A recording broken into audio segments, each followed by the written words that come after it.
So, moving to a new country is hard.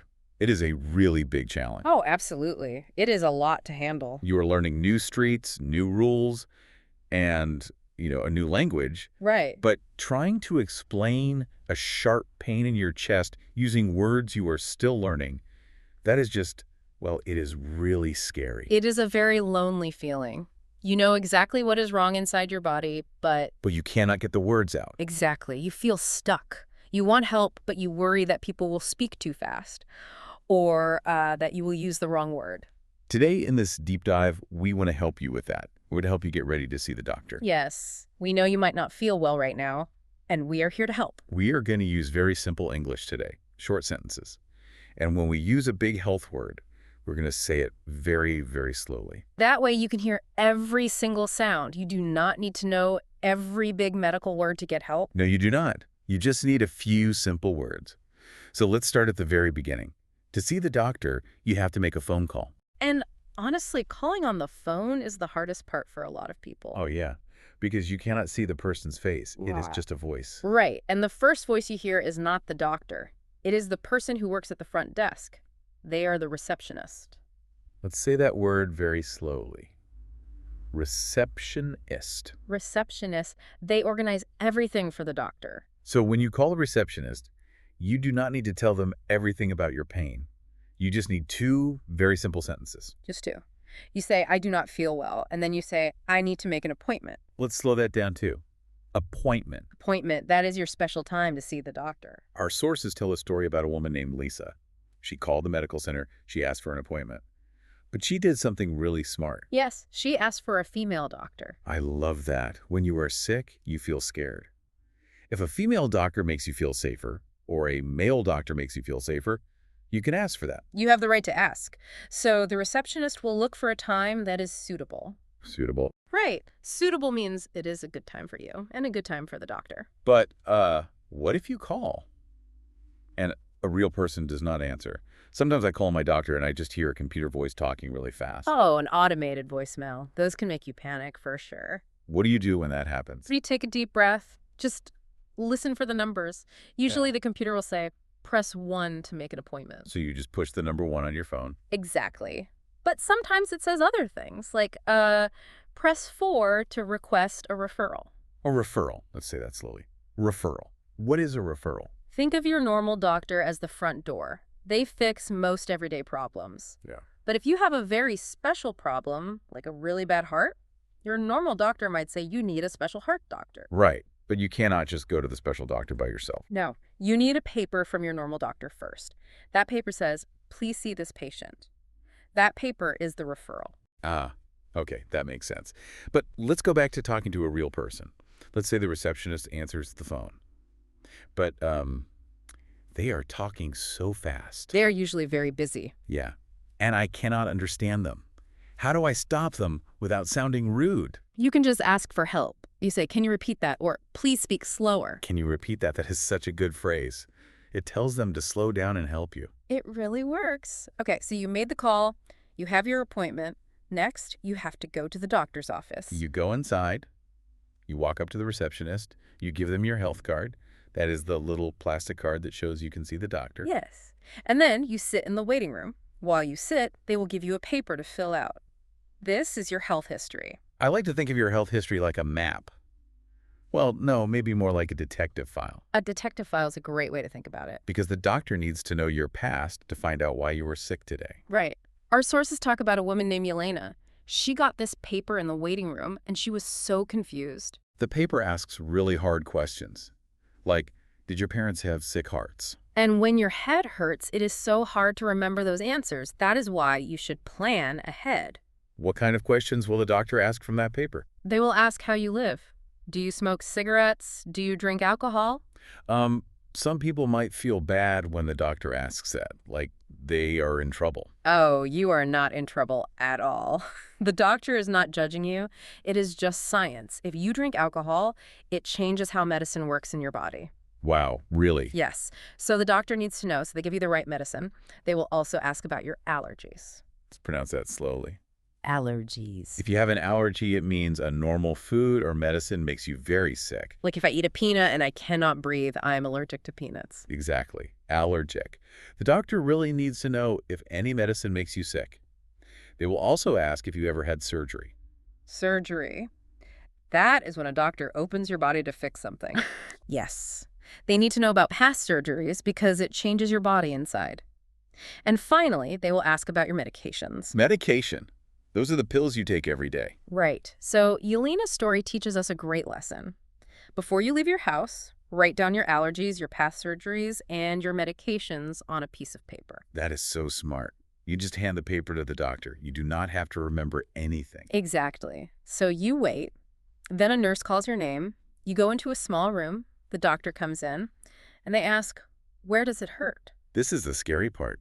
People think they need to know big dictionary words for their body parts. But you really do not. Pointing works in every language. Yes, you just point. Let's practice. Yeah. If the pain is up top, you point and say head. If it is your neck, you say throat. If it is in the middle, where your heart is, you point and say chest. And if it is lower down, where your food goes, you say stomach. Let's say that slowly. Stomach. Stomach. Pointing is easy, but how does the doctor know how bad it hurts? They use a pain scale. Goes from the number 0 to the number 10. What does 0 mean? 0 means no pain at all. You feel great. A number like 3 means it hurts a little, but you can still watch TV. Oh, I see. What if I say my pain is an 8 or a 9? Then you are telling the doctor, it hurts so much I cannot sleep, I cannot talk. 10 is severe pain. It hurts a lot. Our sources tell us about Maria. Maria had to tell the doctor her symptoms. Let's slow that down. Yeah. Symptoms. Symptoms are the signs that you were sick. Like a headache or a sore throat. Those were Maria's symptoms. Right. So the nurse checked her body. Maria weighed 55 kilograms, and her temperature was 38.5 degrees. Let's pronounce that. Temperature. Normally, our bodies are around 37 degrees, so 38.5 means she was very hot. Yes. Maria had a fever. Let's say it slowly. Fever. A fever means her body was fighting a bug, right? Exactly.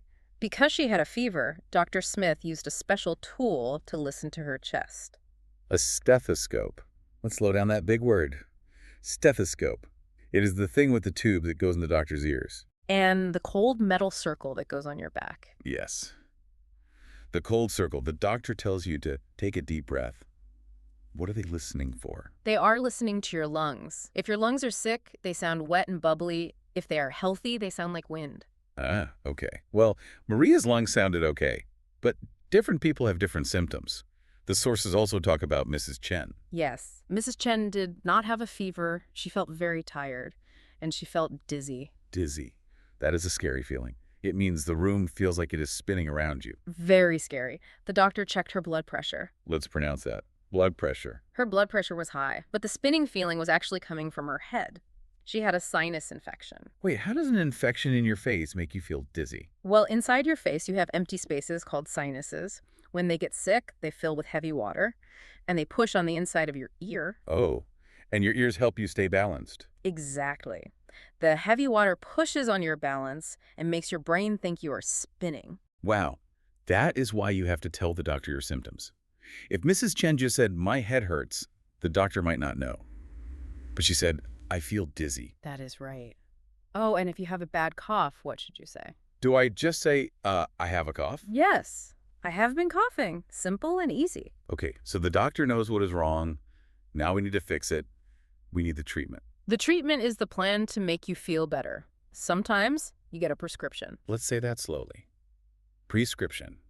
That is the special paper the doctor gives you to buy strong medicine at the pharmacy. Yes.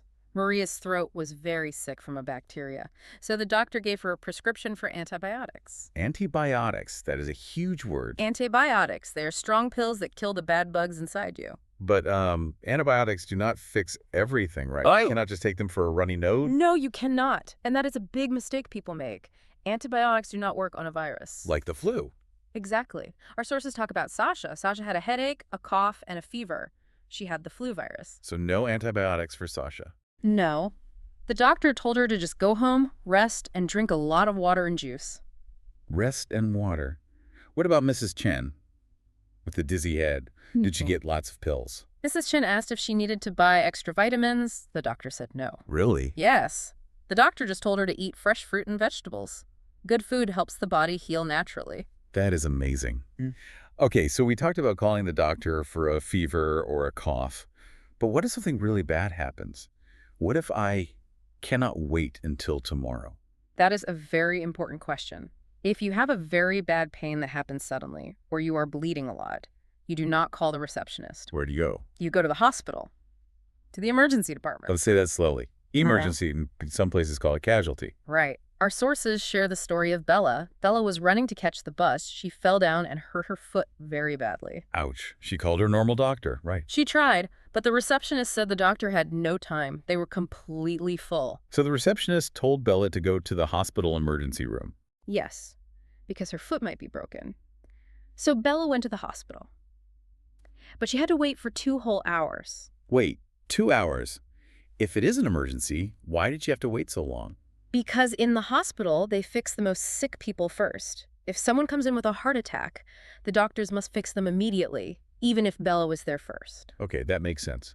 A heart attack is worse than a foot. Did Bella have a broken foot? Actually, no. The doctor looked at her foot and said it was sprained. Sprained. Let's say it slowly. Sprained. What does that mean? It means the strings holding her bones together got stretched really hard, but they did not break. So she had to walk slowly, but she did not need a hard cast. Right. It fixed itself after a few days. So Bella's story shows us the rule. If it is a sudden, very bad injury, you go to the hospital emergency. If it is a cough or a fever, you make an appointment. Okay, we learned so many simple words today. Let's remember the steps. First, you call the receptionist. You say, I need to make an appointment. Second, you write down your health history at home, your allergies and your medications. Third, you go to the room and you just point. Point to your head, chest, or stomach, and you tell them your pain on the 0 to 10 scale. And finally, you follow the doctor's plan. Maybe you take a prescription, or maybe you just rest and drink water. We know that being sick in a new language feels like being trapped behind a wall. It really does. But if you're listening right now and you do not feel well, we have a plan for you. Right now. Yes, right now. Go drink a big glass of water. Get your plastic health card, put it on the table, and pick up your phone. You know the simple words now. I do not feel well. I need an appointment. You can do this. You are going to do a great job, and you will feel better soon. And as you make that call, think about this. Learning these simple words is not just about fixing a cough. No, it is much bigger than that. When you move to a new country, everything feels scary.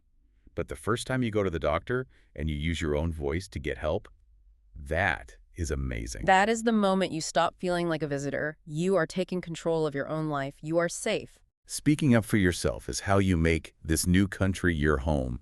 We are so proud of you. Drink that water, find your card, and make that phone call. You are ready. Take good care of yourself, and we will see you on the next deep dive.